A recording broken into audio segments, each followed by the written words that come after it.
Bonjour à toutes et à tous.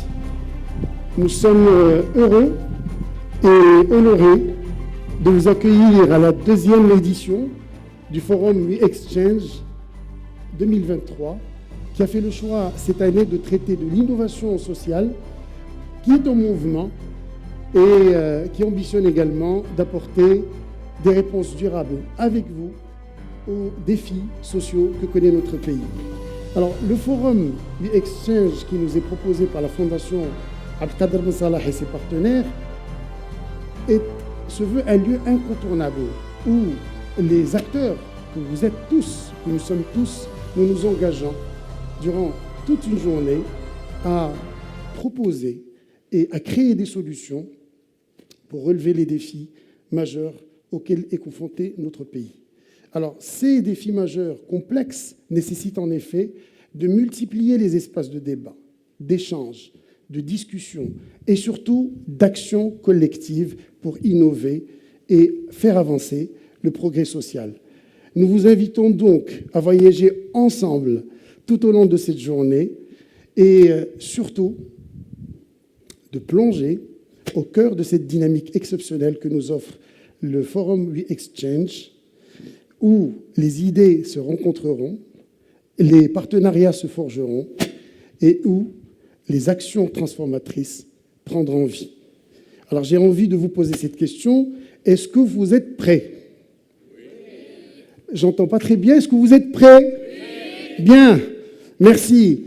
Ça montre que vous avez une énergie quand même dont nous avons besoin pour notre journée d'aujourd'hui. Alors avant de commencer notre programme, j'invite M. Tarek Maroufi, directeur général de la Fondation Abdelkader Ben Salah, sous vos applaudissements bien sûr, pour le mot d'ouverture.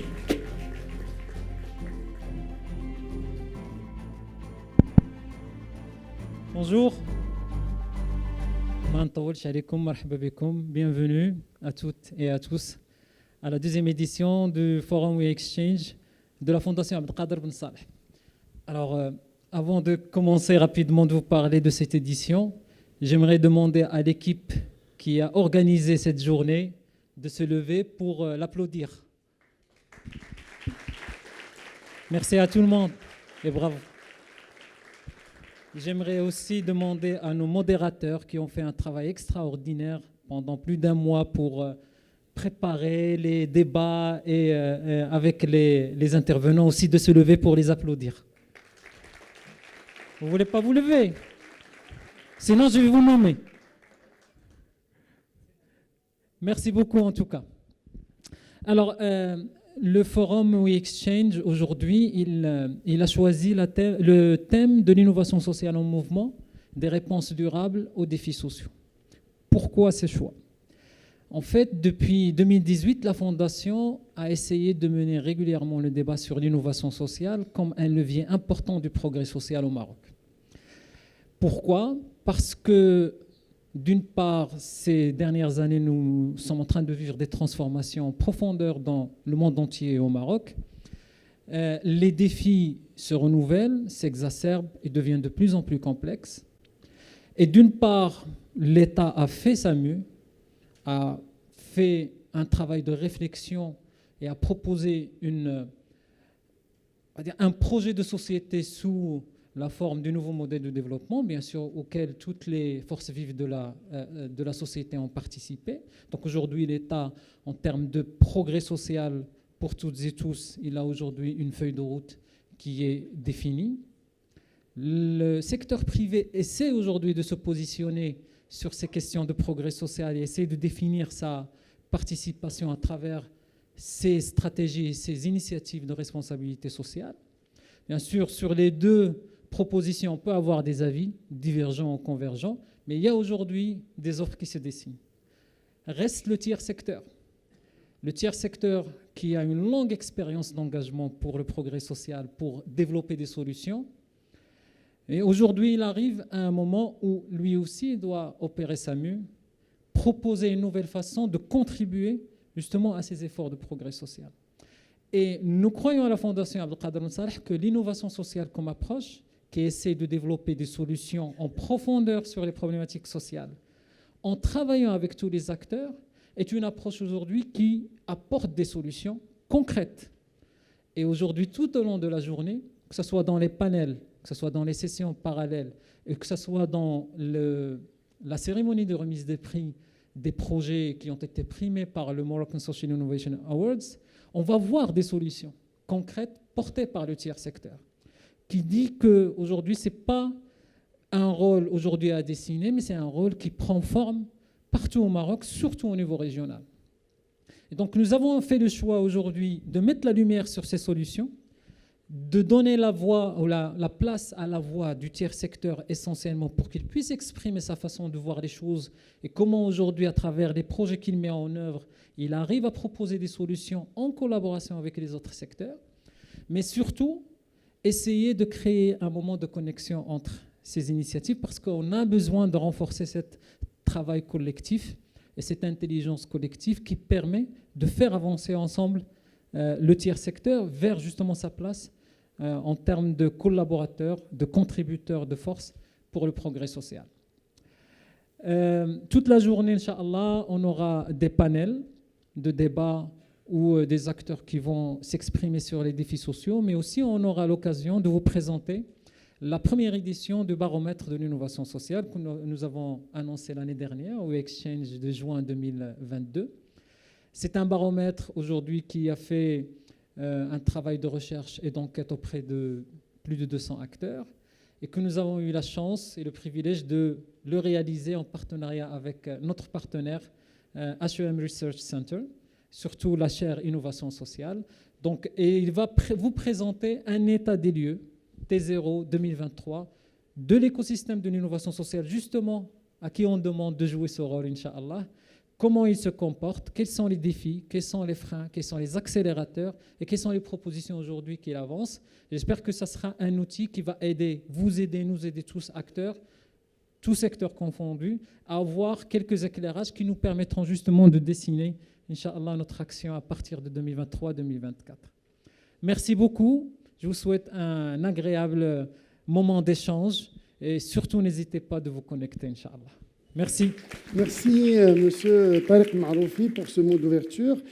Alors, avant de commencer, bien sûr, notre événement d'aujourd'hui et le moment d'échange avec l'ensemble des acteurs ici présents, je tiens juste à rappeler rapidement le programme de la journée. Je sais que vous êtes intéressés à tout le programme, mais il est nécessaire, je pense, de rappeler les principaux actes qui seront traités tout au long de cette journée. Alors, nous aurons 3 moments forts lors de, disons 4 moments, pardon, forts durant toute la journée. Nous allons d'abord commencer par un premier panel où nous parlerons bien sûr de la réinvention du progrès social.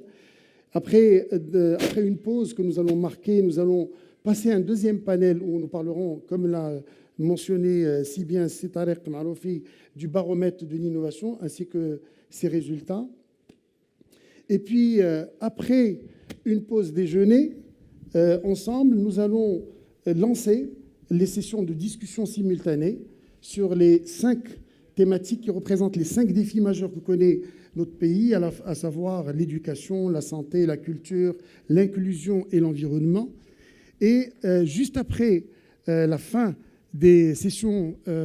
alors, je continue à utiliser mon micro, casque. Alors, juste après la fin des sessions de discussion simultanée, nous allons à ce moment-là avoir un 4e temps fort que sera, bien sûr, le Moroccan Social Innovation Awards, où nous allons primer les innovations sociales qui se sont distinguées pour l'année 2023. Alors, voici grosso modo un petit rappel du programme de la journée. Et je vous invite maintenant à passer à notre premier panel durant lequel on parlera de la réinvention, comme je l'ai dit il y a un instant, du progrès social. Nous parlerons avec nos invités des défis majeurs auxquels est confronté notre pays. Et nous allons ensemble, d'abord je vais leur poser des questions sur les leviers qui peuvent être mobilisés justement pour répondre à ces défis sociaux. Et nous allons ensemble essayer avec eux d'identifier les synergies qui peuvent être créées entre l'ensemble des acteurs. Alors avant juste de commencer, je rappelle juste que les limites du système traditionnel qui considérait que la croissance économique était la seule réponse aux problématiques sociales, économiques et environnementales ont été révélées, bien sûr, au grand jour, en montrant l'impact négatif et préjudiciable à la fois sur le progrès social, mais également sur la prospérité nationale. Donc il était nécessaire et important de revoir, de réinventer les modèles et les systèmes. Et justement, le panel 1, ou le premier panel, va nous permettre de nous attarder sur toutes ces questions. Alors, j'invite pour ce premier panel nos invités. Notre premier invité est M. Mohamed Ben Moussa, qui est économiste et ex-membre de la Commission pour le nouveau modèle de développement. Allez-y, je vous en prie, si Ben Moussa. Deuxième invité, c'est M. Abdeltef. M. Abdeltef, alors le nom s'il vous plaît, M. Abdeltef Kissami, qui est membre du bureau de la commission RSE et diversité à la CGM. Et Madame Selma Qabbaj, cofondatrice et manager de Impact Lab. Et nous avons une quatrième invitée qui malheureusement n'a pas pu faire le déplacement pour des contraintes professionnelles. C'est Madame Petra Krylova, qui est directrice de la recherche mondiale au sein du Social Progress Imperative, qui est un indice de progrès social. Alors, Madame et Messieurs, je réitère mes remerciements d'avoir accepté notre invitation pour ce premier panel. Et avant de commencer, j'aimerais juste dire, et je commencerai par vous, Monsieur Ben Moussa, notre pays a connu, comme tout le monde le sait, un certain nombre de crises sociales, économiques et environnementales qui s'accentuent.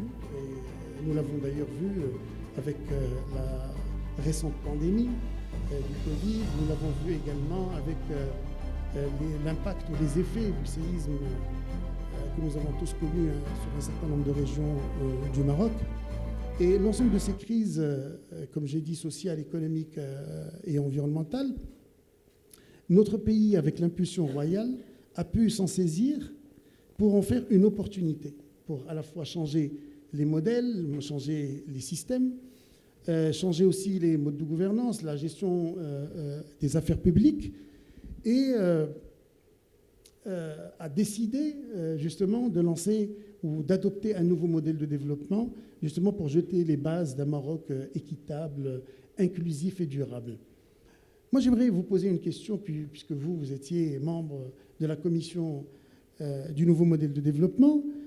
Question sur d'abord, puisque ces crises ont certainement évolué avec le temps, après l'adoption en 2021 de ce nouveau modèle de développement, j'aimerais juste savoir avec vous, est-ce que les constats ou les défis majeurs qui ont été constatés et retenus par le nouveau modèle de développement sont toujours les mêmes, ou est-ce qu'ils ont évolué, et est-ce que les mécanismes qui ont été pensés justement par ce nouveau modèle de développement restent d'actualité?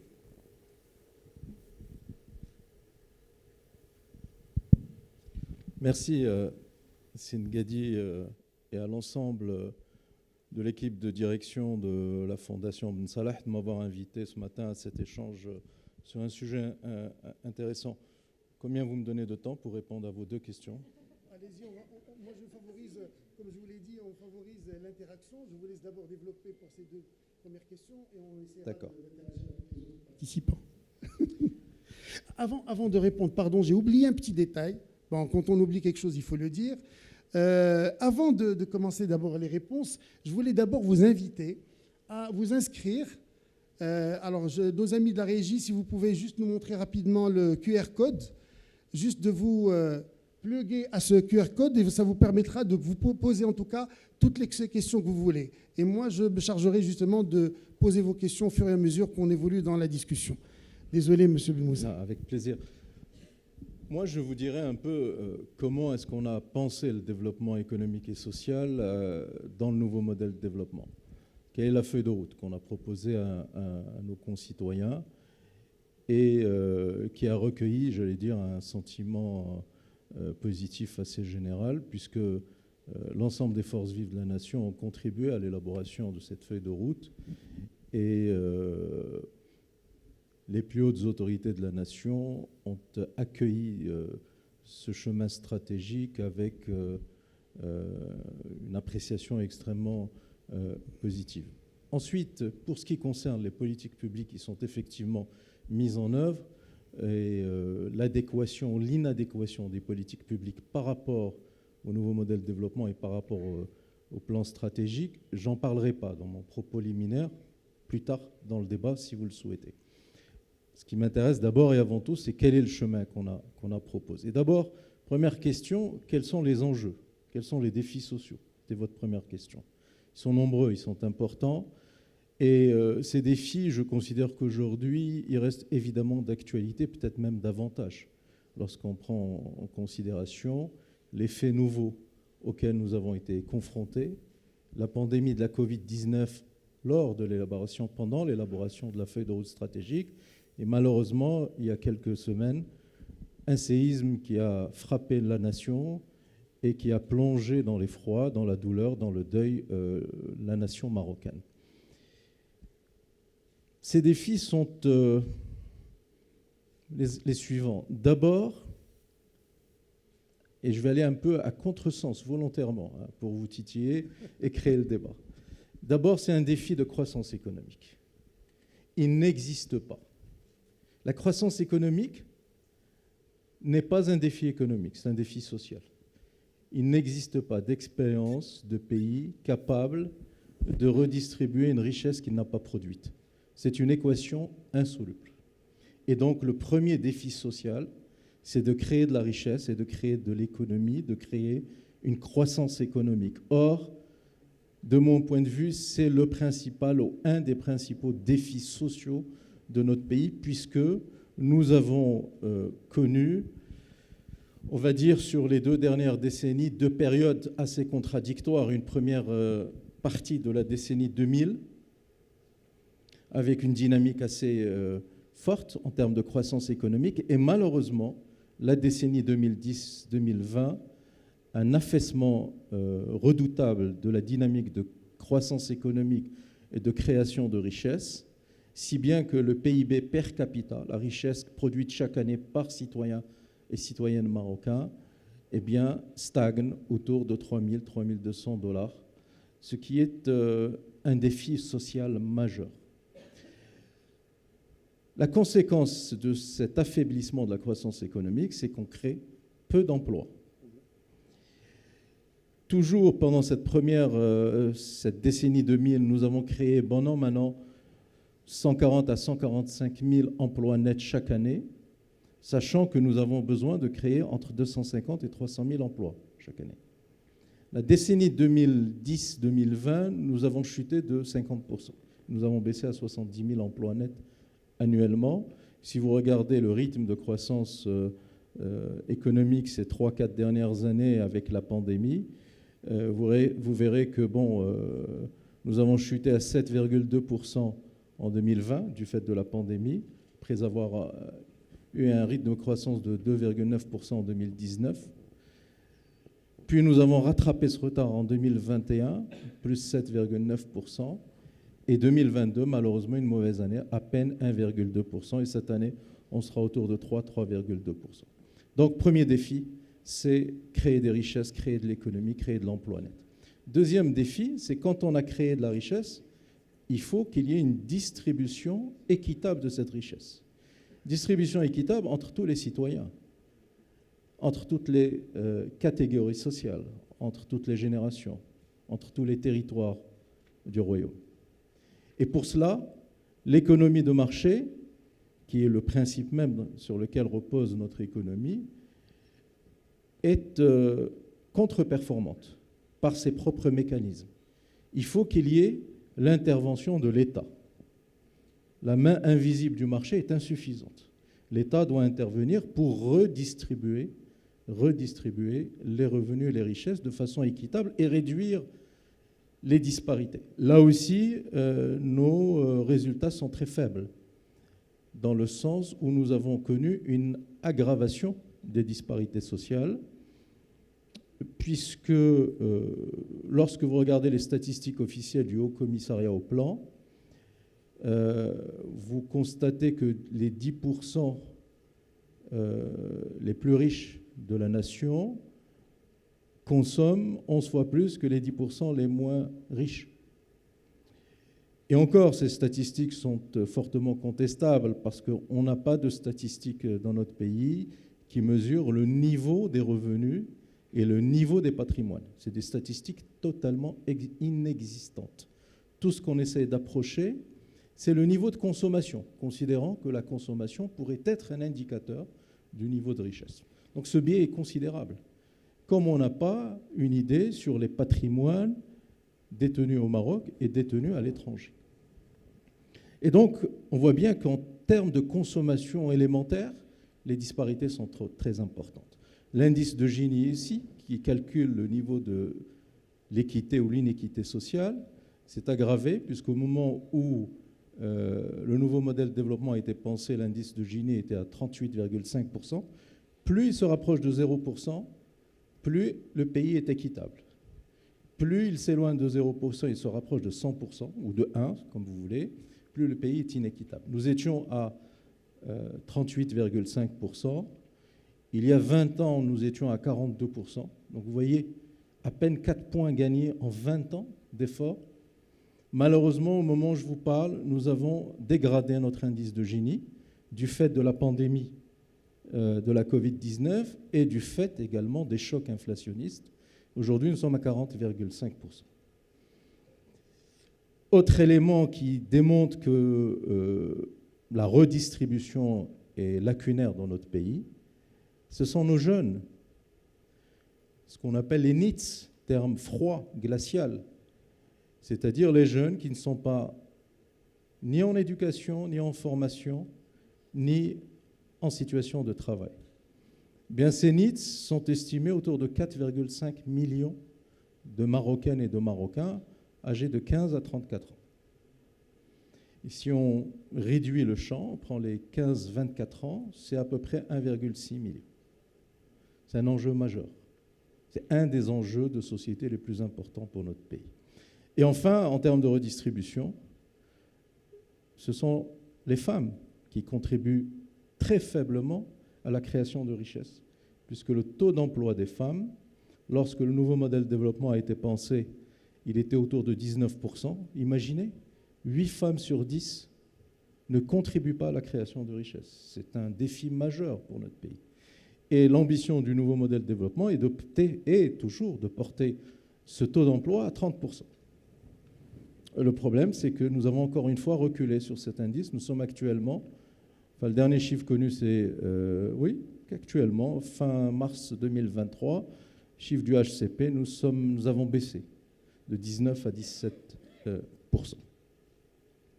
Troisième enjeu social, c'est l'éradication ou la réduction progressive, si on ne peut pas parler d'éradication, des secteurs informels. Parce qu'il n'y a pas un secteur informel au Maroc, il y a des secteurs informels. Et on a principalement deux. Évidemment, si on veut faire une analyse fine, on va trouver plusieurs réalités sociales.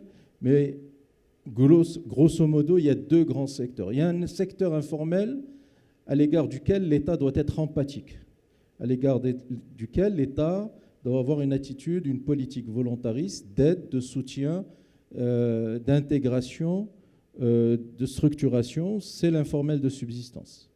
C'est l'informel, le petit informel. Par contre, il y a un autre informel qu'il faut éradiquer. L'informel qui détruit de la valeur pour l'économie nationale. L'informel qui crée du désordre social, du désordre fiscal. L'informel qui dégrade les statistiques nationales. Et l'informel qui crée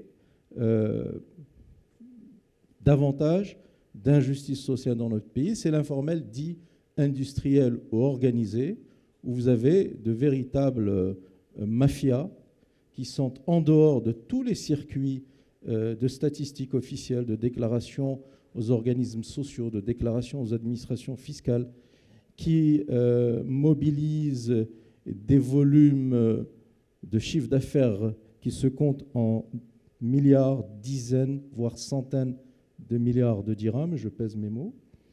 Et je pense évidemment à la contrebande et autres types d'activités informelles industrielles. Vous avez aussi des entreprises qui ont pignon sur rue et qui réalisent une partie de leur activité en dehors des radars de l'administration fiscale. Cela participe également à l'informel organisé.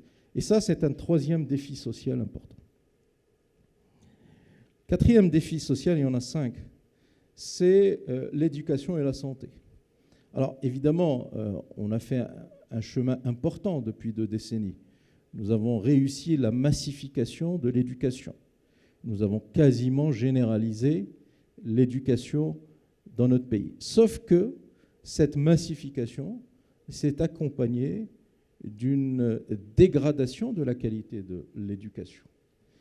Et j'en veux pour preuve un certain nombre d'indicateurs qui sont très révélateurs. Vous savez qu'en matière d'éducation, il y a 3 indicateurs ou 3 études ou 3 baromètres qui sont régulièrement publiés. C'est les indicateurs dits Pearls, Teams,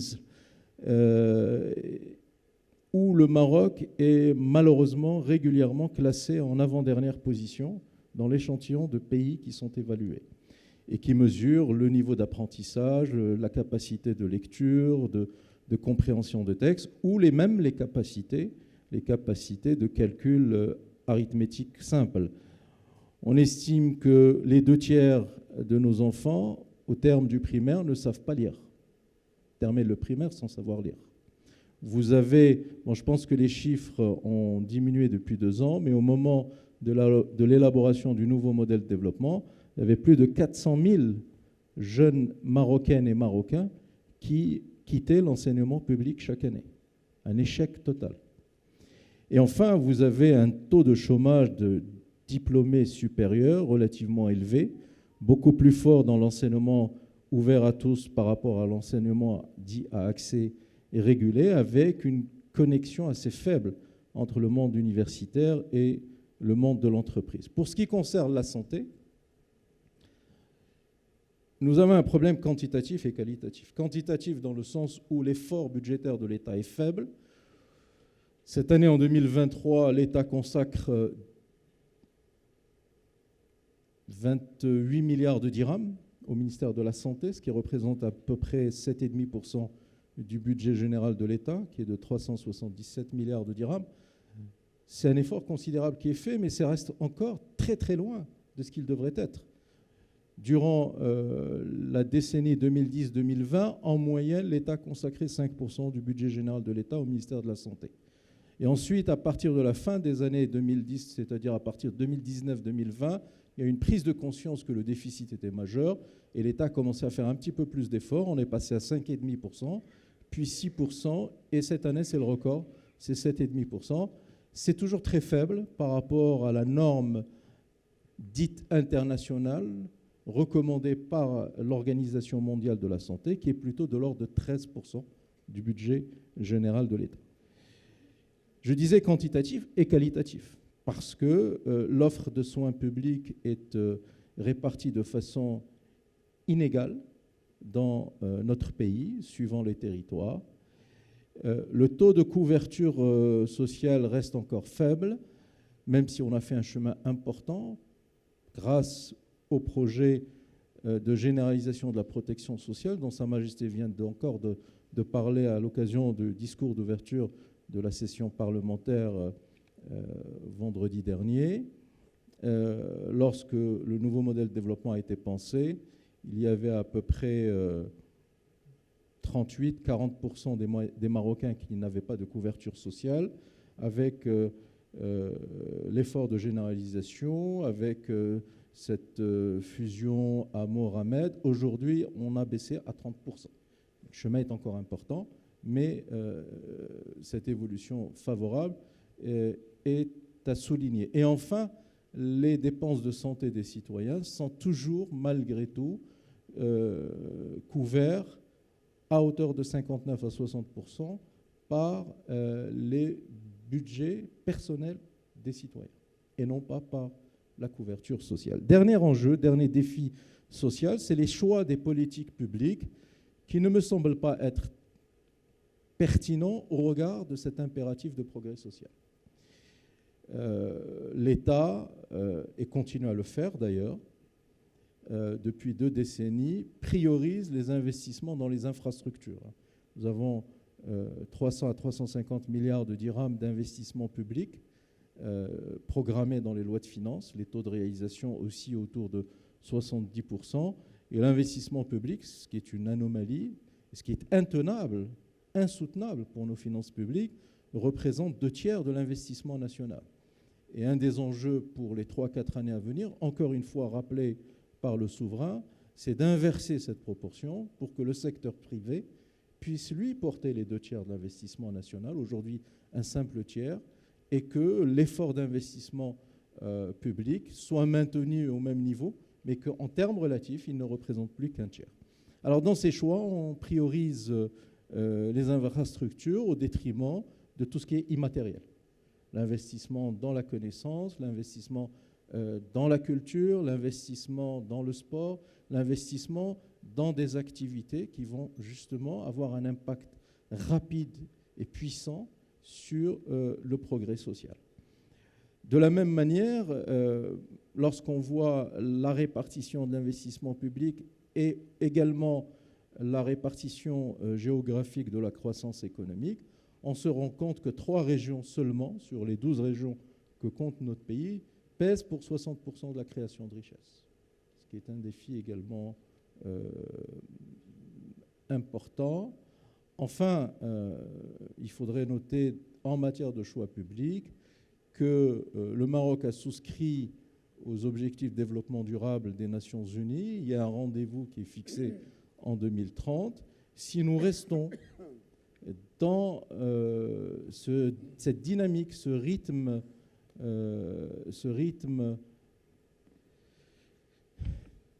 de la croissance, de la répartition, de la redistribution, des choix d'investissement public, nous n'atteindrons pas ces objectifs, d'où la nécessité de mener des ruptures et non pas des réajustements.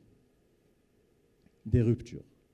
Or, aujourd'hui, les politiques publiques se caractérisent essentiellement par cette volonté de réajustement, ce qui est très insuffisant compte tenu de l'ampleur de nos défis sociaux. Nous devons réaliser des ruptures, des réformes disruptives, telles que proposées par le nouveau modèle de développement, si on veut avoir une chance d'atteindre les objectifs fixés par les ODD, les objectifs de développement durable, à l'horizon 2030. Donc voilà un peu quel est l'état des lieux. Pour cela, le nouveau modèle de développement a proposé un certain nombre de pistes, un certain nombre de solutions, un certain nombre de réformes. Il me faudrait autant de temps que ce que j'ai pris pour répondre à cette question. J'y reviendrai. Merci beaucoup, Sibn Moussa, pour cette présentation synthétique, il faut dire, des défis majeurs auxquels est confronté notre pays. J'aimerais vous écouter, M. Abdeltef Kissami, d'abord vous faire réagir un peu par rapport à ces défis qui ont été cités par Sibn Moussa, et puis vous poser une question sur le choix qu'ont fait les entreprises marocaines, justement, en termes de position, de positionnement, à la fois pour répondre à ces défis et surtout dans le cadre de cette nouvelle transformation proposée par l'État marocain. Merci beaucoup. Merci, c'est Tarek. Bonjour tout le monde. D'abord, je remercie les organisateurs de nous avoir invités à prendre part à cette belle rencontre, dans cette belle salle.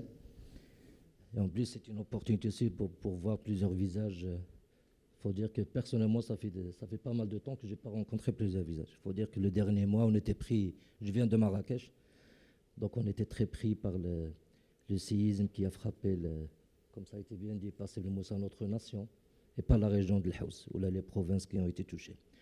Encore une fois, c'est une opportunité pour lancer une pensée à tous les chouhada qui m'chauffent avec l'événement.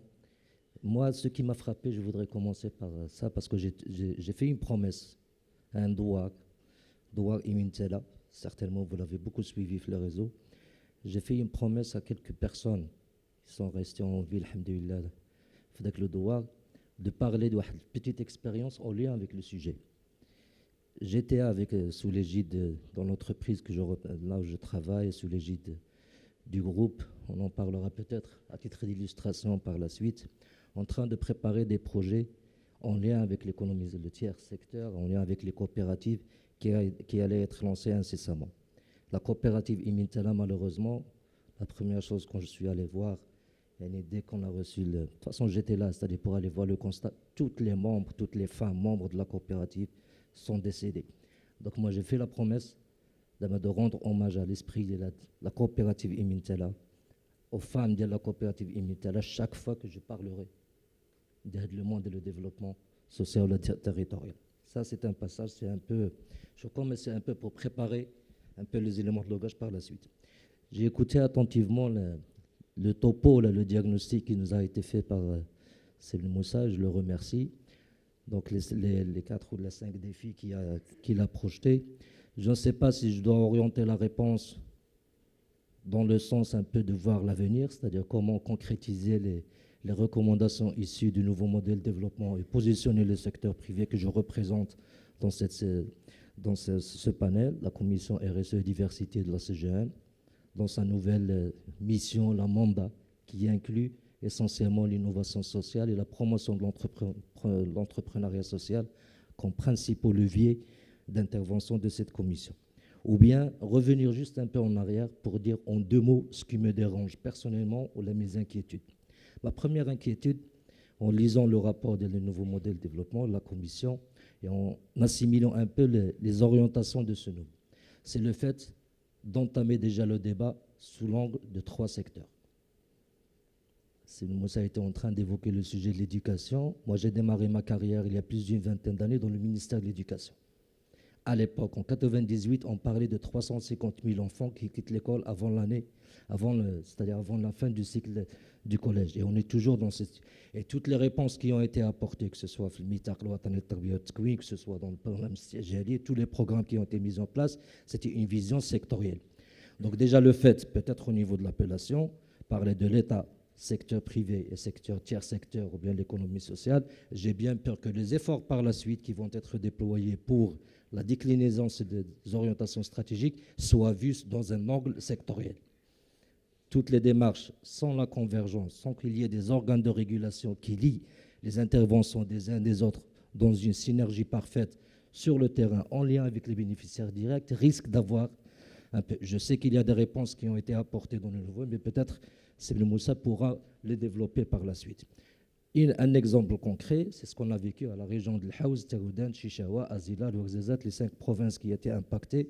Un élan de solidarité extraordinaire qui a été marqué tout de suite après le séisme, le tremblement de terre, mais un déficit énorme en coordination. Nous l'avons constaté, que ce soit comme secteur privé, l'entreprise là où je travaille, je suis dans la région de l'Haouz, on a mobilisé pas mal de moyens.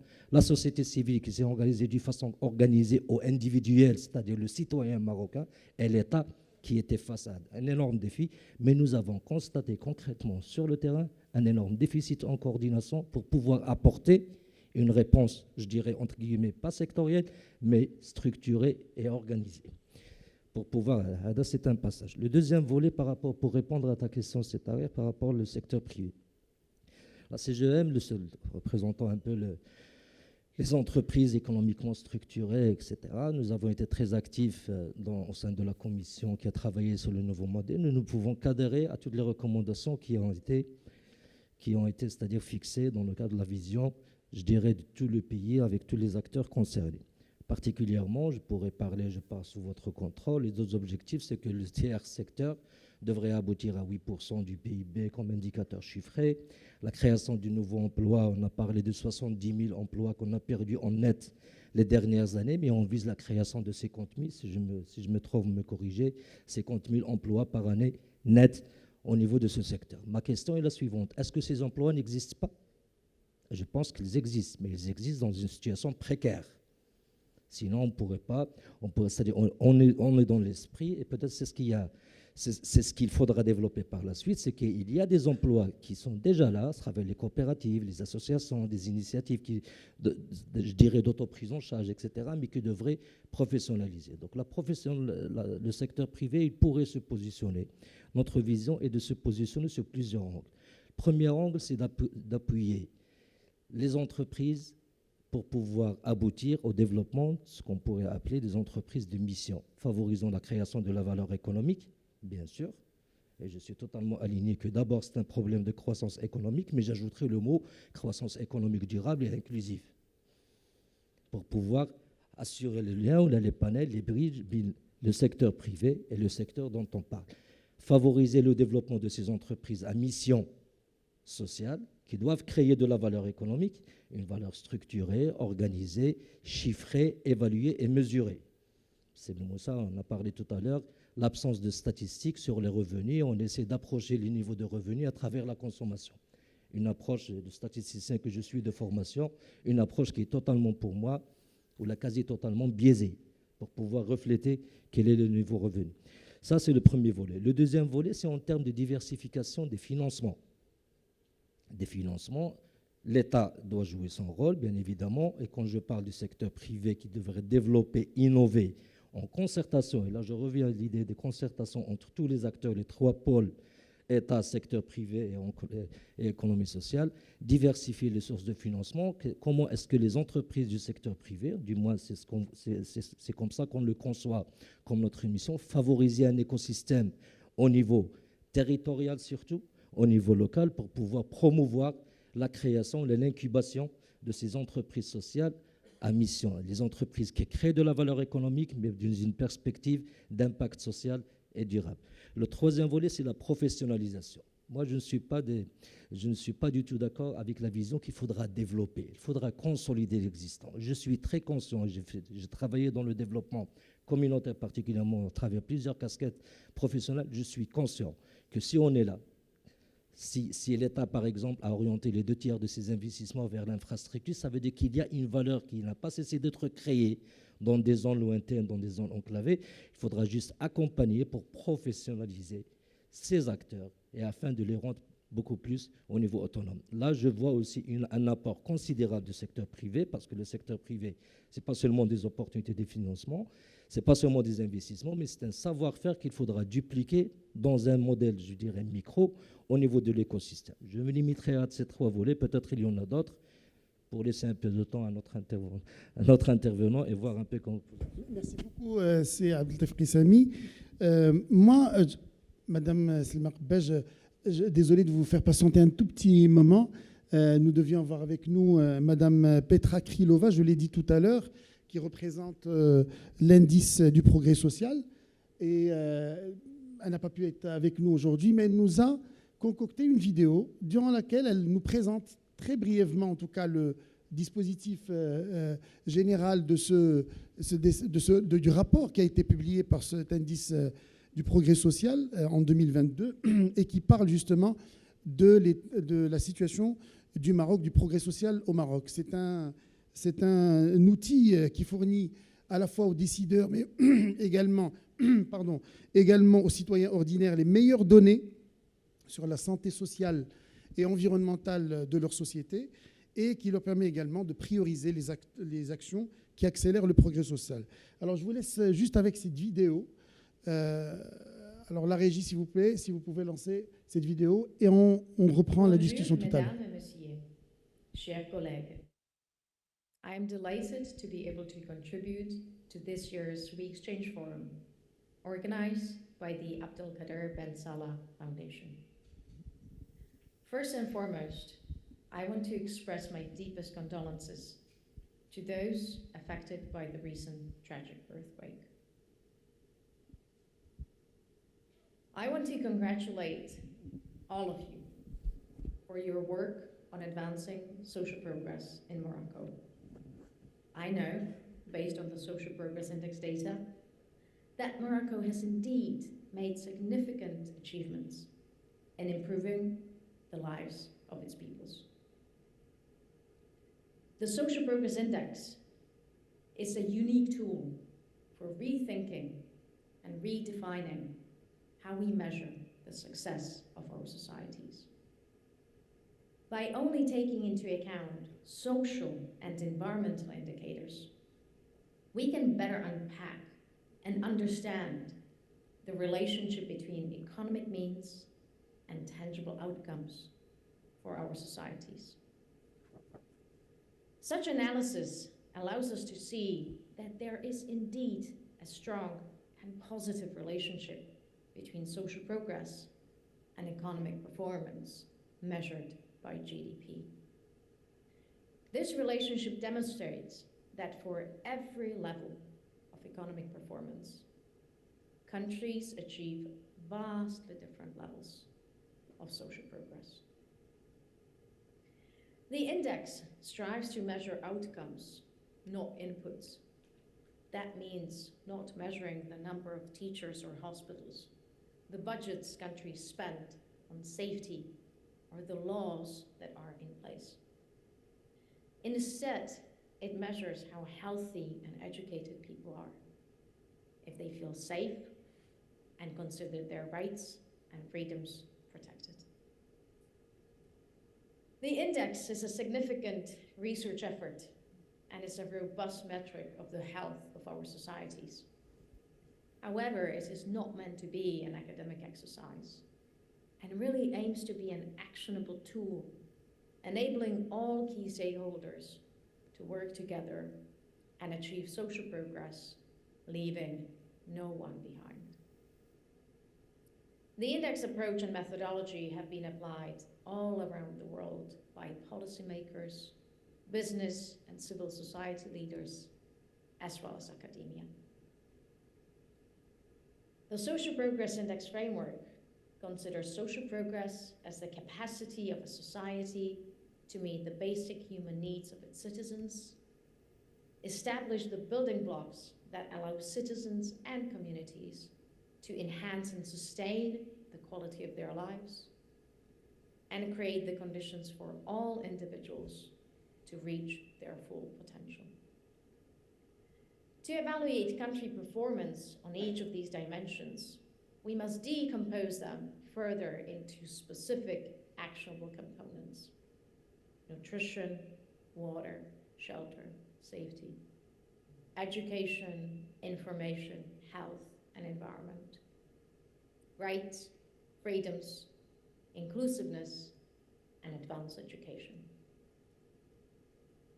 On many of these aspects, Morocco has achieved remarkable progress. Since 2011, Morocco improved by 8.2 points overall. Its progress on basic human needs increased by nearly 7 points. It climbed by more than 4 points in opportunity and achieved a remarkable gain of nearly 14 points in foundations of well-being. However, while I'm sure that you all appreciate the progress Morocco has made, each and every one of you is aware of areas that would benefit from further advancements. The Social Progress Index scorecard can help you identify those areas and align around a common language. The scorecard is a unique benchmarking tool which provides relative performance assessment compared to Morocco's closest peers, countries with most similar GDP per capita levels. The scorecard shows that Morocco is performing very well on basic human needs, especially on nutrition and shelter. Its performance on foundations of well-being and opportunity is mostly within expectations, but there are certainly areas worth further exploration: transportation injuries, satisfaction with healthcare, and water quality, to name a few. I hope the Social Progress Index can be a useful tool for you to help you in all your efforts. I wish you a very fruitful conference, and I look forward to working with you in the near future to advance social progress in your beautiful country. Thank you. On peut applaudir Madame Petra quand même, qui, malgré son absence, elle a pu être présente avec cette vidéo. Alors, Madame Selmarba, je reviens à vous. Pour vous faire réagir, bien sûr, par rapport à l'ensemble de ces défis sociaux, on en a besoin. Mais avec le rapport qui a été notamment établi et publié par l'indice du progrès social, on voit quand même un certain nombre de données qui sont assez positives, dans le sens où le Maroc enregistre quand même des évolutions. Elles ne sont pas suffisantes, il y a encore des déficits à combler, certes, mais il y a une évolution. Vous qui êtes aujourd'hui, vous représentez quand même le tiers secteur que le nouveau modèle de développement a appelé de tous ses voeux et qui considère comme un acteur aussi majeur auprès à la fois des pouvoirs publics, mais également des entreprises, justement pour réaliser ce progrès social escompté. Vous êtes à Impact Lab, vous accélérez le déploiement de modèles innovants en Afrique, et pour répondre à ces défis socio-économiques, vous avez accéléré plus de 250 startups, vous avez développé 25 partenariats, vous avez déployé 25 programmes d'innovation et dans 17 pays africains. Est-ce que vous voyez d'abord, avant même de parler de site d'innovation, on aura l'occasion d'en parler tous, mais avant de parler de cette innovation, est-ce que vous voyez, dans le cadre du déploiement de vos programmes, est-ce que vous voyez ce progrès social? Est-ce que vous constatez cette évolution ou pas? Et quel avis, justement, par rapport aussi à ce nouveau modèle de développement? Qu'est-ce qu'il offre aujourd'hui au tiers secteur pour pouvoir agir? Merci Tarek et merci pour l'invitation. Je suis ravie de participer à cette conférence et de discuter de ce sujet crucial qui, je trouve, n'est pas suffisamment mis en avant. Alors, ce qui est intéressant dans le nouveau modèle de développement, c'est que vraiment, il consacre l'innovation comme un levier de développement, à la fois pour ce qui est de la création de valeur économique et de la compétitivité, et à la fois pour répondre aux défis sociaux dont on parle. Effectivement, quand on parle de massifier l'accès à l'éducation, à la santé, à des services publics de qualité, de proximité, en résolvant des équations de capillarité, de budget, de disponibilité de ressources, on ne peut pas l'imaginer sans rupture, comme disait Sibn Moussa tout à l'heure, et donc sans innovation. Quand on parle de créer des opportunités d'autonomisation économique avec les contraintes de compétences, de mobilité, d'équité, on ne peut pas y réfléchir sans changer complètement la manière dont on opère. Et je peux continuer comme ça, c'est-à-dire que sur les contraintes environnementales, sur l'accès à la culture, sur tous les éléments qui ont été identifiés par le nouveau modèle de développement comme des ambitions fortes du Maroc. Si on veut y arriver dans les délais ambitieux qui ont été définis et avec les ressources qu'on a à disposition, on a besoin de repenser totalement la manière dont on conçoit et dont on déploie ces services. La bonne nouvelle, c'est qu'effectivement, dans le cadre de nos activités, on voit ces solutions. On les voit, on les accompagne.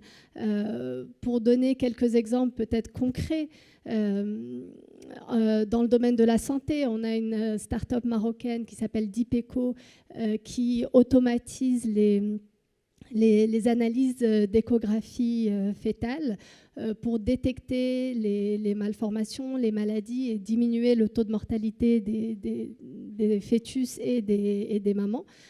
Et donc, qu'est-ce que ça implique ça? À travers la technologie, à travers l'intelligence artificielle, l'analyse de données, on est capable d'assurer que partout au Maroc, les femmes enceintes peuvent avoir accès à des analyses d'excellente qualité sans avoir forcément des médecins qui soient formés sur place.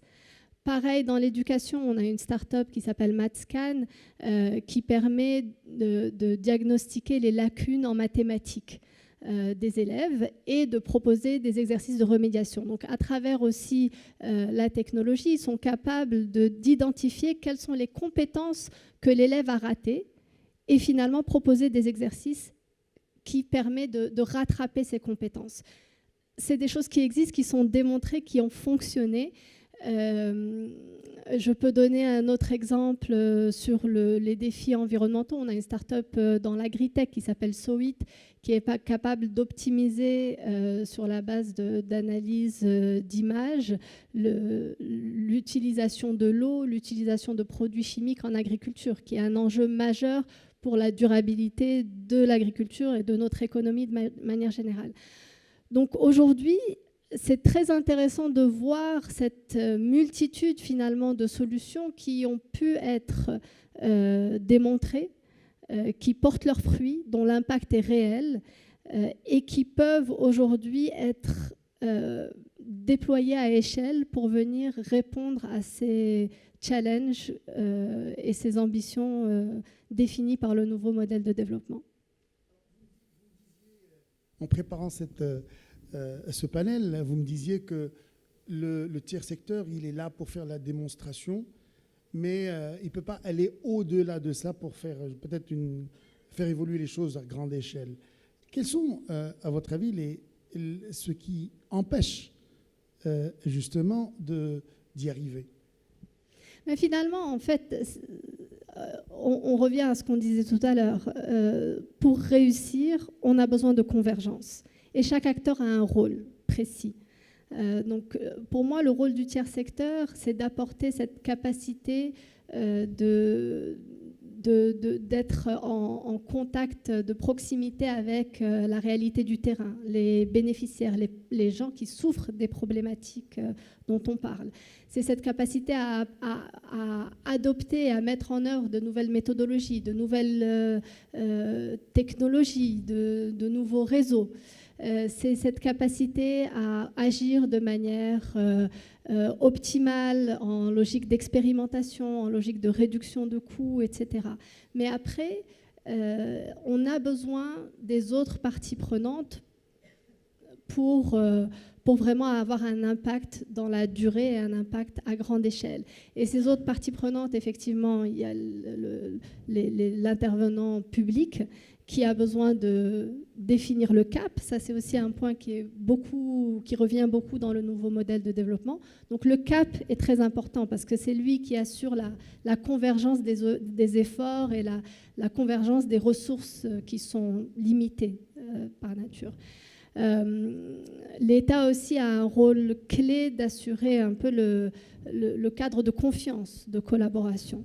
Et ensuite, il y a le secteur privé qui a également un rôle très important, qui doit finalement être le premier à adopter ces innovations. Et c'est là où on attend plus, honnêtement, sur ce sujet. Le secteur privé a besoin de faire confiance à ces innovations et a besoin de mettre à disposition des ressources pour co-construire, pour améliorer ces innovations, pour permettre une convergence entre ces innovations et la réalité du marché, la réalité économique. Et finalement, entrer dans une vraie logique de co-construction. Merci beaucoup, Madame Page. Je reviens à vous, Monsieur Ben Moussa. Je pense que l'appel, en quelque sorte, est donné. Moi, j'aimerais bien avec vous qu'on revienne aussi à la place qu'a accordé le nouveau modèle de développement à l'innovation sociale. Peut-être 2 mots avant de répondre à votre question par rapport aux réflexions proposées par mes collègues. La particularité majeure du nouveau modèle de développement, c'est que justement qu'il n'est pas sectoriel. C'est une vision holistique des problématiques de développement qui prend en considération l'ensemble des enjeux avec des politiques pensées dans leur globalité, dans leur interaction. Et donc, il est important de noter que le nouveau modèle de développement est un plan architectural et qu'il suffit d'enlever une brique à ce plan pour déconstruire tout l'édifice. Cette notion est absolument importante. Malheureusement, lorsqu'on voit la mise en œuvre du nouveau modèle de développement dans le cadre des politiques publiques, il me semble évident qu'on n'a pas compris la portée de cette notion de vision globale et holistique de ce chemin stratégique pour les 15-20 années à venir. Ce n'est pas une carte où on choisit un élément parmi d'autres, on choisit l'ensemble du dispositif ou on ne le choisit pas. Et si on choisit quelques éléments et on laisse de côté d'autres éléments, on dénature et on dévoie cette stratégie. Deuxième point qui est important, évidemment, nous avons des émergences dans notre pays, heureusement. Évidemment, nous avons des succès dans notre pays, et des succès qui, le plus souvent, relèvent de la société civile, des associations, des ONG. La meilleure démonstration, c'est que dans le malheur que nous avons subi il y a quelques semaines, il y a eu 2 acteurs importants qui ont permis de panser les plaies de notre pays et qui ont permis de réduire la peine et la souffrance de nos concitoyens. Le premier acteur, c'est l'État. L'État qui était présent, et qui était présent pour parer au plus urgent et pour aider les populations en détresse. Et le deuxième acteur, c'est le secteur privé et la société civile, avec ce formidable élan de solidarité nationale qui a impressionné la planète entière. Évidemment, heureusement que nous avons cela. Comme je peux également penser à nos concitoyens marocains du monde, qui ne vivent pas dans notre pays, mais qui sont dans leur cœur et dans leur esprit en permanence dans notre pays, et qui jouent un rôle de filet social majeur. D'abord, une assurance pour nos finances publiques, pour nos réserves de change, pour équilibrer ou rééquilibrer le déficit de notre balance commerciale et reconstituer nos réserves de change, et ensuite pour constituer également un filet social dans le cadre de la solidarité familiale. Dieu merci. Mais tout cela relève, j'allais dire, de la réaction. Tout cela relève de la solidarité nationale. Tout cela relève de la logique de la protection, de la subsistance, l'économie de subsistance. L'enjeu de l'économie sociale et solidaire, l'enjeu de l'innovation sociale, c'est de passer de ce stade que je dirais élémentaire à un stade supérieur, et de faire en sorte que l'économie sociale et solidaire et l'innovation sociale, je reviendrai sur la différence entre les deux, ne soient plus simplement une dynamique qui relève de la logique de la subsistance et de la solidarité, mais que cela devienne une logique économique, une logique de développement économique, une logique de création de valeur. Et c'est là où on a besoin de rupture. C'est là où on a besoin de réformes disruptives. Et évidemment, si on s'inscrit dans cette démarche, nos réalisations restent modestes. Et c'est là où on doit se fixer des objectifs beaucoup plus ambitieux. Alors, l'économie sociale et solidaire, l'innovation sociale, 2 choses totalement différentes. L'économie sociale et solidaire relève d'une logique sectorielle. C'est un secteur d'activité économique et sociale qui relève de ce qu'on appelle le tiers secteur et qui occupe toute sa part dans la stratégie de développement de notre pays, telle que pensée dans le cadre du nouveau modèle de développement, comme l'État a une responsabilité importante, comme le secteur privé a une responsabilité importante. Les 3 sont importants, les 3 sont interdépendants. Et les 3 doivent jouer un rôle puissant dans la création de valeur. L'innovation sociale, ce n'est pas une logique sectorielle. L'innovation sociale, c'est une démarche, c'est une approche, c'est une méthodologie, c'est un mode de comportement qui concerne l'ensemble des acteurs. État, secteur privé, tiers secteur. C'est totalement différent. Une entreprise industrielle classique, une grande corporate, peut faire de l'innovation sociale pourvu qu'elle en ait la volonté. Alors, qu'est-ce qu'on propose? Et je crois que c'était ça votre question dans le nouveau modèle de développement, pour réussir ce progrès social, pour relever ces défis. Première action, il y en a 5. Première action, c'est l'autonomisation des femmes marocaines, en lien avec le taux d'emploi qui est extrêmement faible, moins de 20%.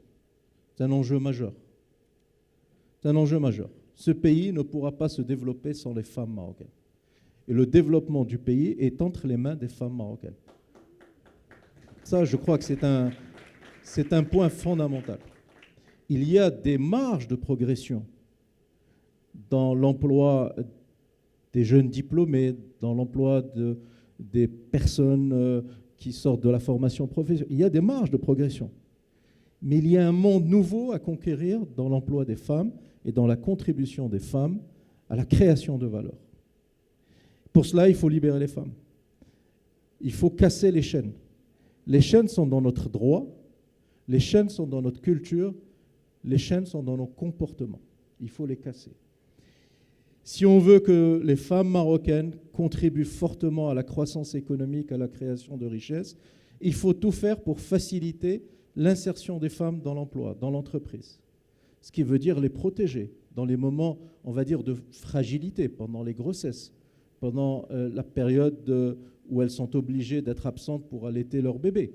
Il faut organiser, d'un point de vue réglementaire, d'un point de vue professionnel, les conditions pour que les femmes soient dans cette situation personnelle, qui est leur choix personnel, mais en même temps en activité économique, généraliser les crèches, généraliser l'horaire continu pour les gamins, parce que ça facilite le travail des mamans, protéger les services de transport public, etc., etc. Vous verrez pas mal de propositions dans le nouveau modèle de développement dans ce domaine. Libérer les femmes, ça veut dire les former, les mettre en capacitation. Or, le drame, je vous parlais tout à l'heure des plus de 400 000 gamins qui abandonnent l'école, la plus grosse part, c'est les filles. Et c'est des jeunes filles dans le monde rural et dans les quartiers périphériques. D'où la nécessité de monter et de mettre en œuvre un programme massif d'internat pour jeunes filles dans le monde rural et dans les quartiers périphériques, pour casser cette logique de l'abandon scolaire. Il faut également protéger les femmes contre la violence qui est exercée contre elles, à la fois dans l'espace public, mais aussi parfois dans le milieu familial. D'où la nécessité de revoir notre loi. Et je crois qu'on peut tous se féliciter que Sa Majesté ait pris la décision, il y a quelques semaines, de donner des directives pour aller encore plus loin dans les réformes du Code de la famille et de la Moudouana. Mais ça nécessite d'aller encore plus loin. Il y a le Code de la famille, mais il y a aussi le Code pénal. Et il y a des aspects de la vie des femmes qui sont à la fois traités dans le Code de la famille et dans le Code pénal. Et donc, il faut que tous les citoyens soient mobilisés et profitent de cette opportunité que le commandeur des croyants a saisie pour pouvoir aller le plus loin possible en termes de réformes disruptives en la matière. Ce qui m'amène à dire également que nous devons revoir un peu nos pratiques par rapport à nos croyances religieuses. Il y a des marges de progression importantes que le cadre coranique permet. Alors, dans le nouveau modèle de développement, nous avions proposé qu'il y ait un large débat sociétal impliquant les associations de défense des droits humains, des droits des femmes, des universitaires, des spécialistes de la question, des théologiens également. Et nous avons proposé également qu'on revoie, dans le nouveau modèle de développement, on propose une réduction considérable du pouvoir qui est conféré aux juges pour autoriser à titre dérogatoire le mariage des jeunes filles mineures. Malheureusement, cette dérogation, c'est plus de 40 000 cas chaque année. C'est plus une dérogation quand on atteint cette statistique industrielle. On verra ce que donnera cette nouvelle réforme. Si on va aller vers une réduction draconienne ou voire une interdiction, je ne sais pas, on verra. On verra ce que ça va donner. Comme on a proposé dans le nouveau modèle de développement de réduire et de conditionner drastiquement le concept de tasib dans la religion, qui est une atteinte aux droits des femmes dans l'héritage. On verra là aussi ce que cette commission va proposer en la matière. Deuxième orientation proposée dans le nouveau modèle de développement, c'est les jeunes, comme contributeurs à la croissance économique, contributeurs à l'épanouissement de la société, contributeurs à la création de valeur et de richesse. Donc il faut les intégrer. Vous avez 40% de taux de chômage des jeunes diplômés qui habitent dans les villes. C'est une bombe sociale à retardement. Et nous vivons depuis une quinzaine d'années avec ce phénomène. Il y a un problème majeur. D'où la nécessité de revoir considérablement notre système de formation, à la fois en enseignement généraliste universitaire, mais aussi et surtout en enseignement professionnel. On constate que les jeunes diplômés de l'enseignement universitaire ouvert sont 2, 3, 4, 5, 6, parfois 10 fois plus en situation de chômage que les jeunes Marocaines et Marocains diplômés de l'enseignement supérieur à accès régulé. C'est qu'il y a quelque chose qui ne va pas. Peut-être que le modèle à accès régulé est plus performant que le modèle à accès ouvert. Et il faudrait peut-être s'imprégner des règles et des normes de ce modèle plutôt que du premier.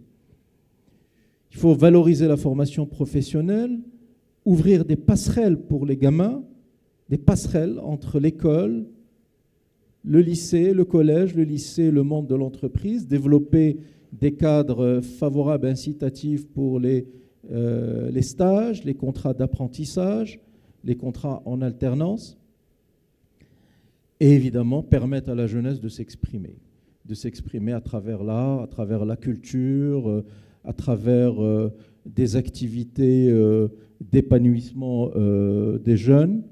On propose également de mener et de lancer un programme de grande envergure d'intégration des jeunes dans la vie sociale au niveau des territoires, en faisant confiance justement au tiers secteur, en faisant confiance aux associations, en faisant confiance aux ONG, dans le cadre de relations de contractualisation entre l'État, l'État central, l'État régional, les collectivités locales et ces associations de terrain, avec des contrats de performance.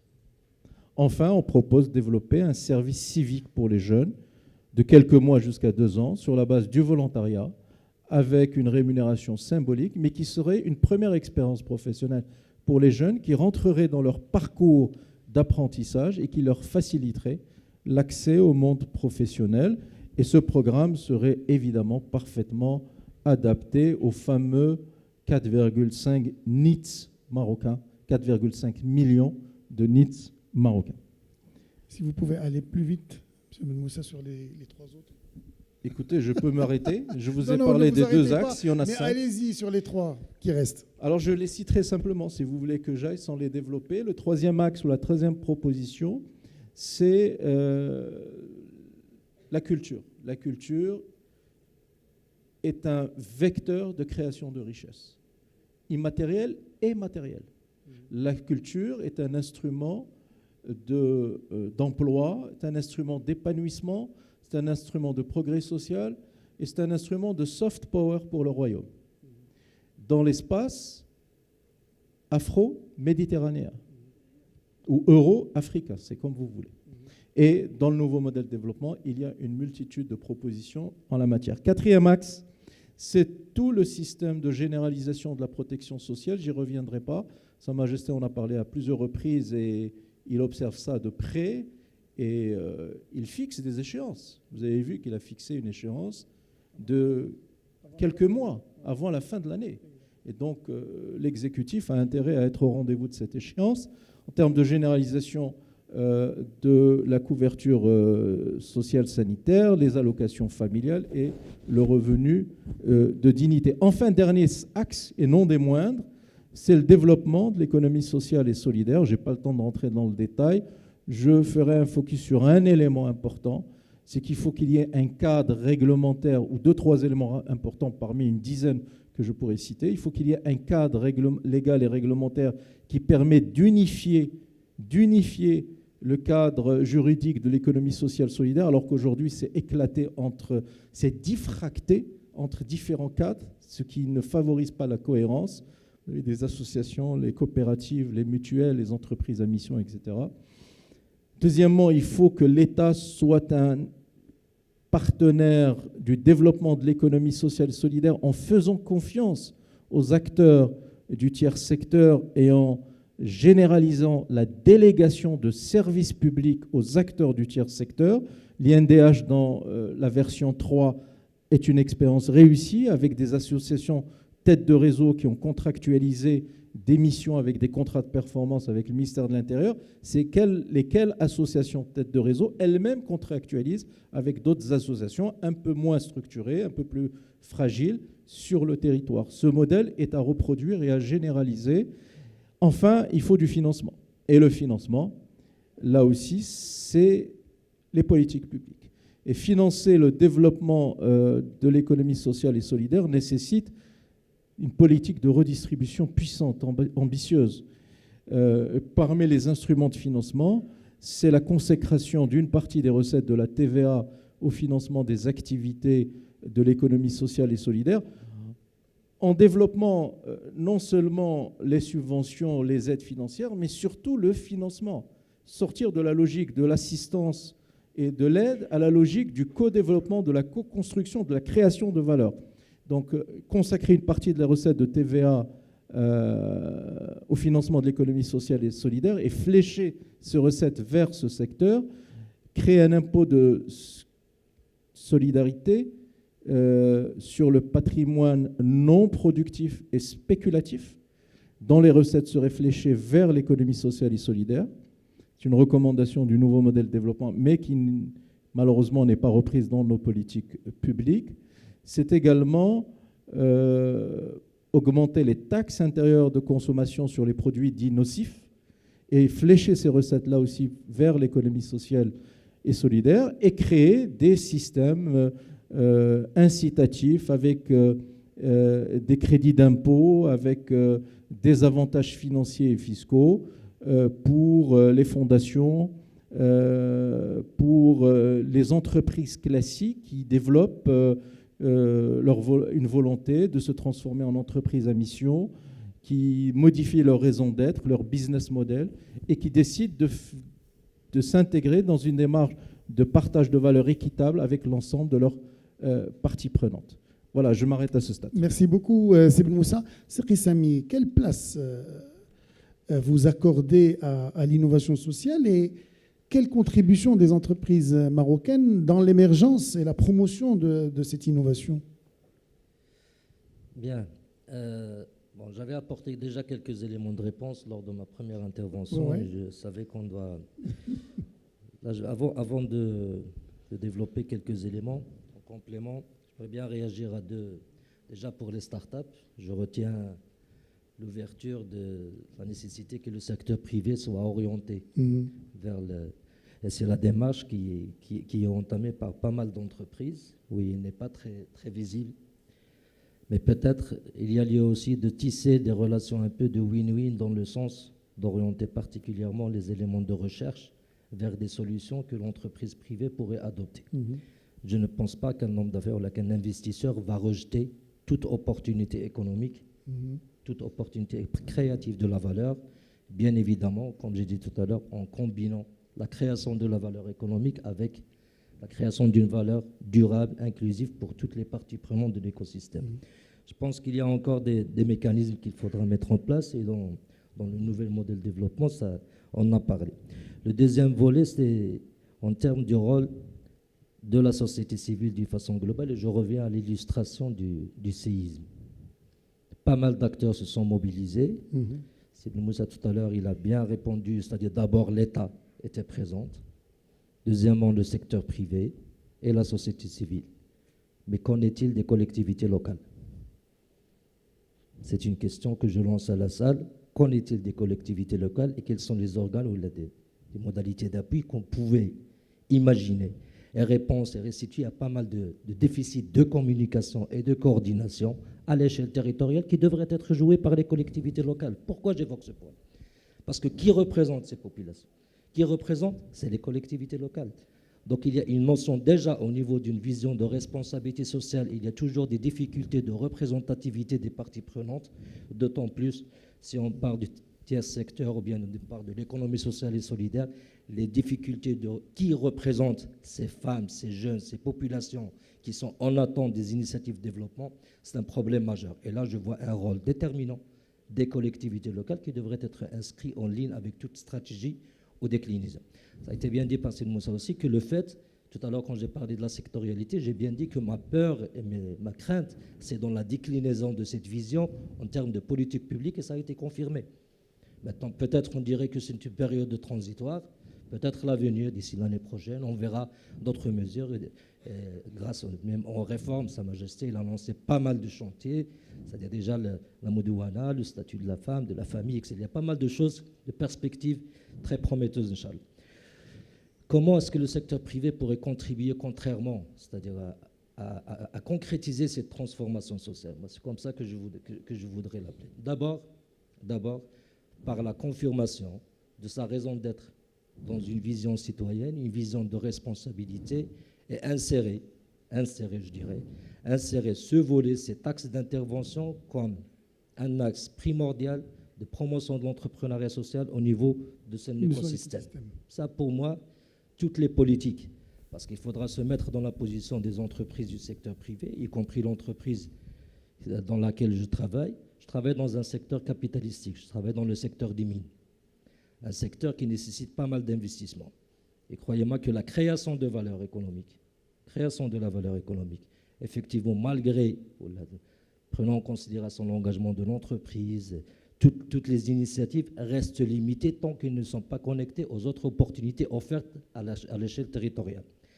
Maintenant, la transcription de cette mission de création de valeur économique durable et inclusive, à mon sens déjà, c'est un travail que la CGM, que la Commission porte dans son mandat. Et c'est une mission que nous avons vis-à-vis de tous les secteurs privés. Ça, c'est le premier volet. Le deuxième volet, c'est une mission du secteur privé qui doit faire le plaidoyer, mais une mission de l'État. C'est la simplification des procédures. On parle de vision holistique, on parle de connecter toutes les initiatives de développement pour le tiers secteur. Ben, la vitesse d'action du secteur privé n'est pas la vitesse d'action d'un établissement public. Je peux citer des exemples si vous voulez. Je connais des projets à l'échelle territoriale, sans citer le territoire, sans citer le projet, excusez-moi, je veux rester dans... Mais c'est juste pour un peu animer le débat. Des investissements énormes en termes d'infrastructures qui pourraient apporter à la fois une réponse immédiate à l'entreprise, mais aussi des réponses immédiates à des problématiques majeures des populations très reculées. Et parce que la vitesse, je dirais, de croisière ou d'intervention d'une entreprise privée qui investit et qui attend un retour d'investissement à court terme ou à moyen terme, n'est pas la celle d'une politique publique particulièrement territoriale, et ne sont pas connectés, alors qu'ils pouvaient apporter des réponses d'accès à l'eau potable, d'accès à l'éducation, d'accès à la santé, etc., etc. Nous avons suivi sur les réseaux sociaux pas mal d'informations sur certaines activités, certains secteurs dans la région de l'Haouz.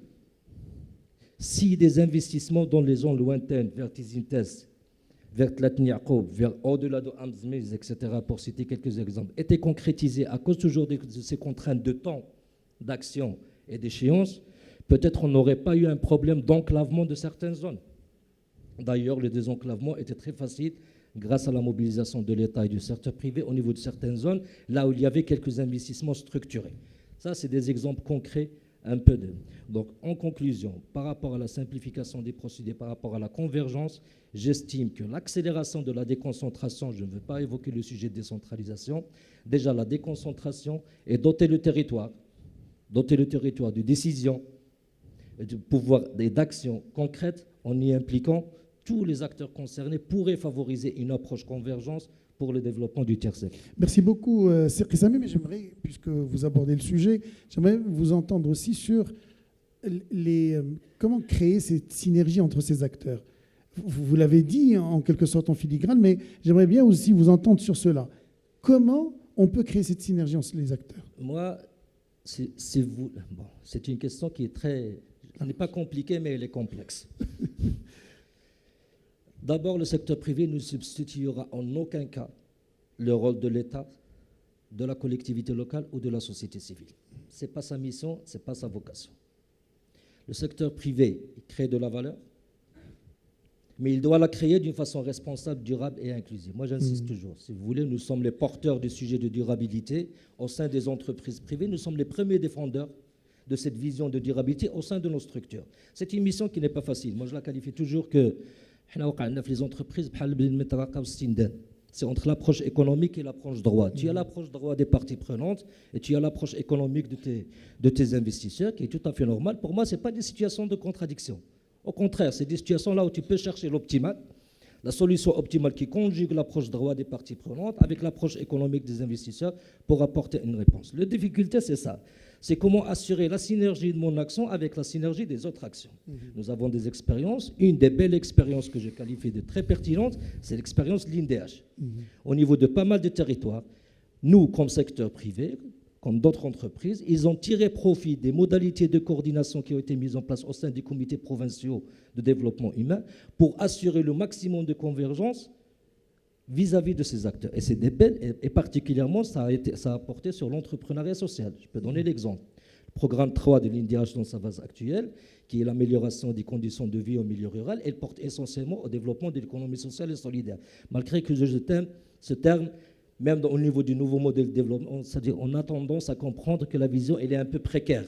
On est beaucoup plus dans une perspective de développement d'un secteur d'activité qui doit contribuer dans la création d'une richesse au niveau national.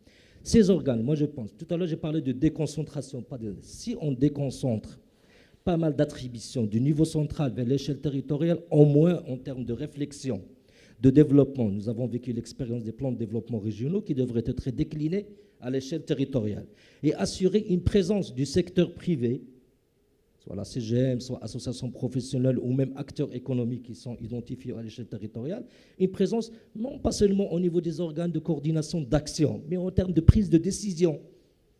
On prend l'exemple de l'agence qui a été mise en place de réhabilitation au niveau de la House. Et répondez-moi sur la représentativité des acteurs au niveau du conseil stratégique de cette agence. Est-ce que l'État va continuer comme politique publique à assurer toute seule la prise de décision, la mobilisation des fonds et la déclinaison? On reviendra à une situation que l'État n'a pas abouti. À elle seule, elle ne pourra jamais. Donc, comment concrétiser la synergie? C'est mettre en place des instances à l'échelle territoriale en assurant une représentativité de tous les acteurs.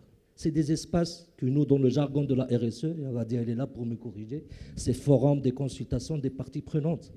Ces forums, c'est leur mission, c'est faire l'état des lieux, faire la remontée des propositions pour pouvoir concevoir et apporter des réponses qui répondent réellement aux besoins réels. C'est difficile, je sais, mais la recommandation de la CGM dans ma déclinaison de la vision du nouveau modèle de développement, c'est commencer d'abord par une concertation nationale, avant de parler de mise en application ou la définition de politique publique. Excusez-moi si j'étais long. Non, je vous remercie. Non, il y en a d'autres. J'aurais aimé qu'on approfondisse davantage avec vous trois. Merci. On m'avise que le temps qui est imparti à notre panel est arrivé à échéance, mais je voudrais juste terminer encore avec vous de manière très synthétique. Tout à l'heure, Madame Rebej, vous avez lancé un petit appel en disant qu'il va falloir aussi travailler avec les acteurs qui s'impliquent davantage, etc. On a eu quelques réponses depuis tout à l'heure, mais j'aimerais vous entendre à la fin de ce panel sur justement les conditions pour créer une bonne synergie entre les acteurs et vous permettre, vous, justement, en tant que tiers secteur, de réaliser justement tous ces objectifs et arriver à ce progrès social. Mais très rapidement, je suis désolé. Oui, je vais faire court. Je pense qu'il y a un point qui est très important, on en a parlé tout à l'heure, c'est le point de la vision. Aujourd'hui, on voit beaucoup de dispersion de ressources, dispersion d'énergie, d'initiatives qui se marchent un peu dessus, qui concurrencent les unes les autres, alors qu'on n'a pas besoin de ça. On a besoin au contraire de travailler en cohérence et vers un objectif commun. Donc cette notion de vision qui incombe pour moi au gouvernement, aujourd'hui n'est pas là dans ce sujet de l'innovation de manière générale et en particulier de l'innovation sociale. Ensuite, on a beaucoup parlé de co-construction et d'implication des parties prenantes. Je pense qu'il faut qu'on fasse vraiment la différence entre mettre les parties prenantes autour de la table, écouter et aller décider tout seul dans son coin, et vraiment la dynamique de co-construction.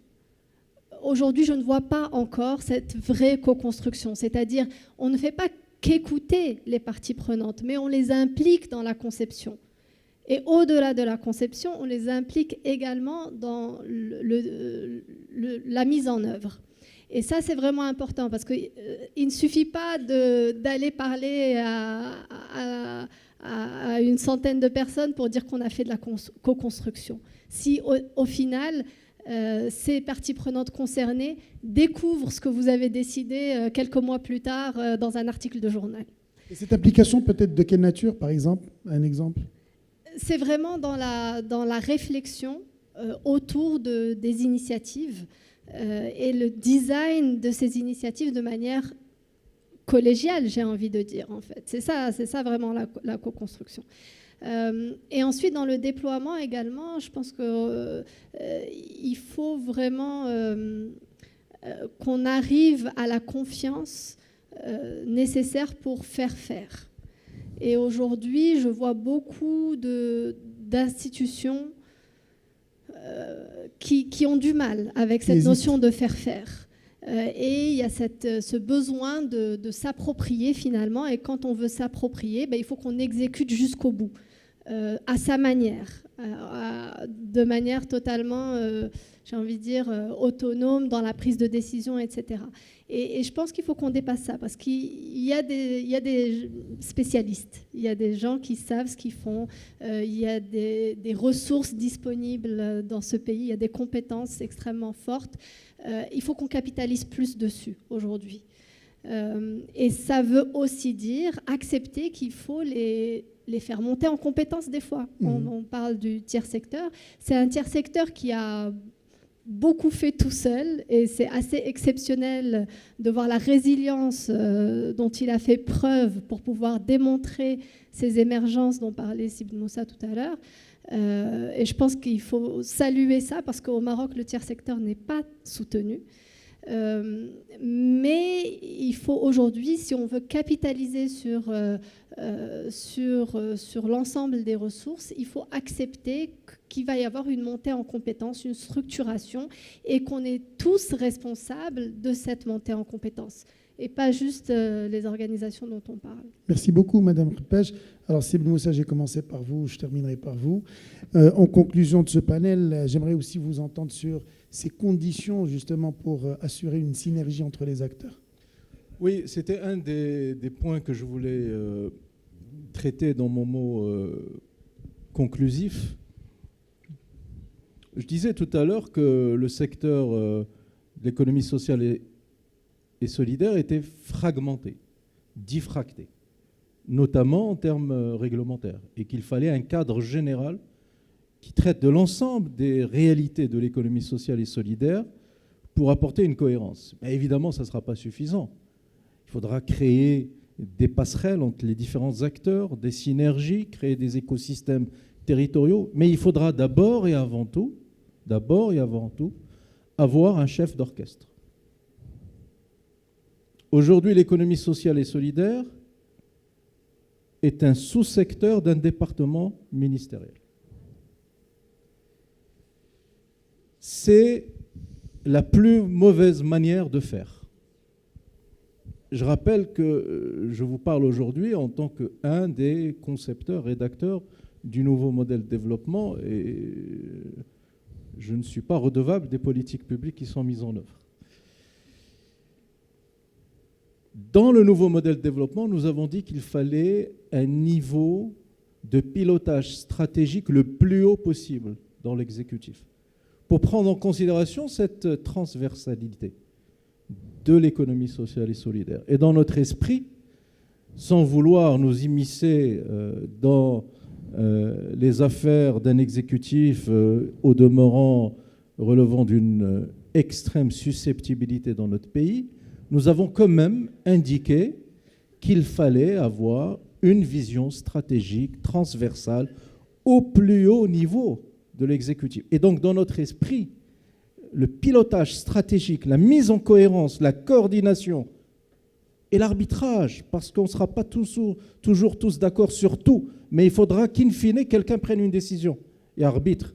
Et ce quelqu'un, c'est l'État. l'État représenté par l'exécutif et par le gouvernement. Et dans notre esprit, évidemment, le pilotage stratégique de l'économie sociale et solidaire, c'est d'abord au niveau de la primature et pas au niveau d'un sous-département, d'un petit département ministériel. Deuxième point dans ma conclusion, c'est que il faudrait qu'on change nos paradigmes et il faudrait qu'on corrige notre vision souvent déformée de la réalité de l'économie, des acteurs de l'économie. Le secteur privé n'est pas par définition performant et le secteur public n'est pas par définition contre-performant. Vous avez de la performance et de la contre-performance dans le secteur privé et dans le secteur public. Je vous donne un contre-exemple dans le secteur privé, la faillite de la raffinerie marocaine de pétrole, la Samir. Un des joyaux de l'industrie nationale marocaine créé au lendemain de l'indépendance sous le gouvernement de Sir Abdallah Ibrahim, de Sir Abdelrahim Bouhabid, une des plus belles entreprises marocaines, privée ou publique, peu importe, mais une des plus belles entreprises marocaines, jusqu'en 1997, funeste année de sa privatisation. Un des plus grands scandales économiques et financiers de l'État du Maroc, à la date d'aujourd'hui, j'espère qu'on n'en connaîtra pas un autre. Gestion privée, mesdames et messieurs. Contre-exemple, secteur public. La plus belle entreprise marocaine, la plus performante entreprise marocaine, public-privé. C'est une entreprise publique, c'est le groupe OCP. Un des leaders mondiaux dans son secteur, qui a disrupté, qui a eu une stratégie de disruption et qui aujourd'hui est un des gardiens de nos équilibres macroéconomiques et un des gardiens de nos réserves de change. Dernier point de ma conclusion, j'en finirai. Et ça, c'est un appel que je fais à travers vous à tous mes concitoyens. Il n'y a jamais eu, il n'y aura jamais de développement dans notre pays sans démocratie. S'il n'y a pas de démocratie, il n'y aura jamais de développement. Et il n'y a pas de démocratie sans parti politique.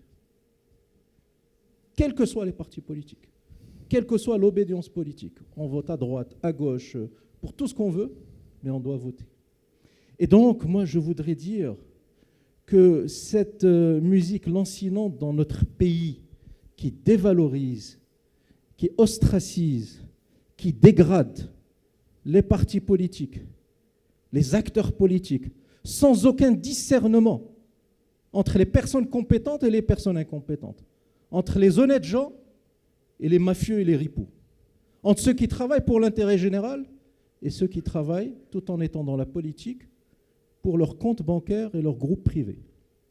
Eh bien, cela est suicidaire pour notre pays, et je voudrais faire un appel pour que mes concitoyens prennent conscience qu'il n'y aura pas de développement sans démocratie, il n'y a pas de démocratie sans partis politiques, des partis politiques dignes de ce nom, des partis politiques patriotes, des partis politiques qui servent l'intérêt de la nation, l'intérêt des institutions de notre pays, la monarchie marocaine, les citoyens et la nation. Et je voudrais dire que lorsqu'il y a eu le séisme, les partis politiques étaient présents, mais ils ont été invisibilisés par nos médias.